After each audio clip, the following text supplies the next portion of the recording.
யாமிருக்க பயமேன் என்பது முருகப்பெருமானின் அருள்வாக்கு. எளியோரை காக்கும் இறைவனாக முருகன் அறியப்படுகிறார். குன்று இருக்கும் இடமெல்லாம் குமரன் இருக்கும் இடம் என குன்றுகள் தோன்றும் கோயில்களை கொண்டுள்ளார். அத்தகைய முருகப்பெருமான் பிறப்பை பற்றி புராணக்கதைகள் என்ன சொல்கிறது என்பதை அறிந்து கொள்ள அன்னை பார்வதி தேவியின் ஒரு அவதாரத்துல மலைகளின் அரசனான இமவான் மன்னனின் மகளாக பிறக்கிறாங்க. அவங்க மீண்டும் சிவனை அடைவதற்கு கடும் தவம் புரிகிறாங்க. அவருடைய தவத்தினால சிவன் பெரிதும் மகிழ்ச்சி அடைகிறாரு. அதனால பார்வதியை மணந்து அவருடன் அழைத்து செல்றாரு. அவர்கள் இருவரும் கந்தமாதான பர்வதத்துல தங்கியிருக்காங்க. அங்க சில நாட்கள் தங்களுடைய மனவாழ்வை கழிக்கிறாங்க. அதுக்கப்புறமா சிவபெருமான் ஆழ்ந்த தியானத்தை மேற்கொள்றாரு. அப்போ பார்வதி அவருக்கு சேவை செய்வதையே தனது பக்தியாக நினைத்து அவருக்கு அனைத்து சேவைகளையும் செய்து வராங்க. அந்த நேரத்துல அசுரகுல அரசனான சூரபத்மன் மற்ற அனைத்து தேவர்களையும் சிறைப்பிடித்து கைது செய்யறாரு. வானுலகம் வெறிச்சோடி இருக்கு. 3 உலகங்களின் பேய்களின் ஆட்சி நடக்குது. அசுரர்கள் எல்லாரும் சிறையில தள்ளப்பட்ட தேவர்களை கொடுமை செய்யறாங்க. அந்த துயரங்களுக்கு உள்ளான சமயத்துல பார்வதியின் முந்தைய அவதாரமான சதியோட தந்தை தக்ஷன் அவர் யாகம் நடத்துறாரு.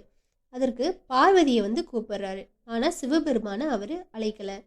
இறுதியா தேவர்கள் நொந்து போய் பிரம்மன் மட்டும் திருமாலிடம் தோன்றி அவங்களோட பிரச்சனைகளை சொல்லி ஏதாவது செய்யுங்க அப்படின்னு வேண்டிக்கிறாங்க.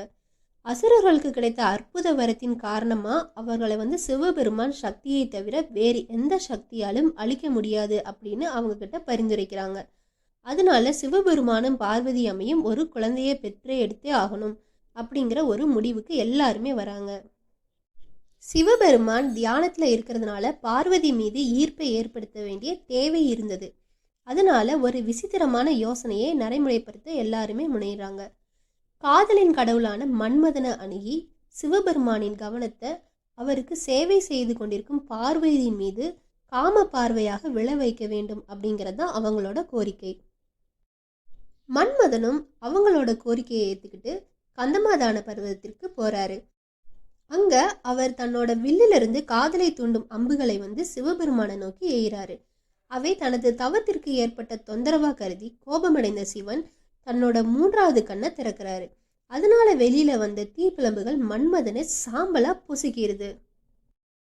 இதனால அதிர்ச்சி அடைந்த அனைத்து தேவர்களும் சிவபெருமான அமைதிப்படுத்துறதுக்கு வழிபாடு செய்து அவங்களுக்கு நேர்ந்த இன்னல்களை தெரிவிச்சு எங்களுக்கு உதவுவதற்கு தான் மன்மதன் இந்த மாதிரி செஞ்சாரு அப்படின்னு மன்னிப்பு கேட்கிறாங்க.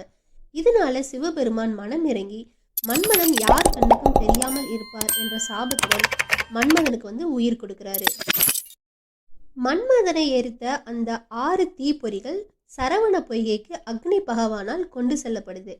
அங்கு அந்த 6 தீப்பொறிகளும் அழகிய 6 குழந்தை வடிவம் பெற்றிருந்தன. அந்த 6 குழந்தைகளும் 6 கார்த்திகை பெண்களோட பராமரிப்பில் வளர்க்கப்படுது. ஒரு தடவை சிவபெருமானும் பார்வதி அம்மையாரும் அந்த சரவண பொய்கைக்கு வர்றாங்க. அப்போ தாயான பார்வதி அந்த 6 குழந்தைகளையும் ஒன்றா கட்டி தழுவி அவங்கள ஈசானம், தத்புருஷம், வாமதேவம், அகோரம், சக்தியோஜதம் மற்றும் ஆதோமுகம் ஆகிய 6 முகங்களுடன் ஒரே உருவமாக மாத்துறாங்க. இப்படிதான் 6 முகங்கள் கொண்ட முருகப்பெருமான் ஒரே உருவமா மாறுறாரு.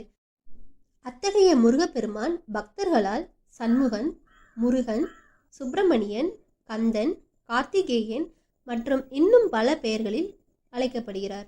அன்னை பார்வதி முருகப்பெருமானுக்கு தனது சக்திகளை உள்ளடக்கிய வேல் ஒன்றை பரிசாக கொடுக்குறாங்க. அந்த வேலை கொண்டு முருகன் சூரபத்மனோட போரிடுறதுக்காக போறாரு. அந்த போரில் சூரபத்மன் 2ஆ பிளக்கப்படுறான். பிறகு அசுரனான சூரபத்மன் முருகனிட்ட இறைவா நான் உங்களுடனே இருக்க விரும்புகிறேன் அப்படின்னு வேண்டினதால ஒரு பாகத்தை சேவலாகவும் ஒரு பாகத்தை மயிலாகவும் மாத்திடுறாரு. அதில் சேவல் முருகப்பெருமானின் கொடியிலையும் மயிலானது அந்த இறைவனின் ஊர்தியாகவும் மாறினது. இவ்வாறு பல பெருமைகளை முருகப்பெருமான் தன்னகத்தை கொண்டுள்ளார். தமிழர்கள் நீங்காத பெற்றுள்ளார். தன்னுடைய பக்தர்களால் பல கோயில்களை பெற்று அந்த கோயில்களில் மக்களுக்கு அருள்பாலிக்கிறார் நம்முடைய முருகப்பெருமான்.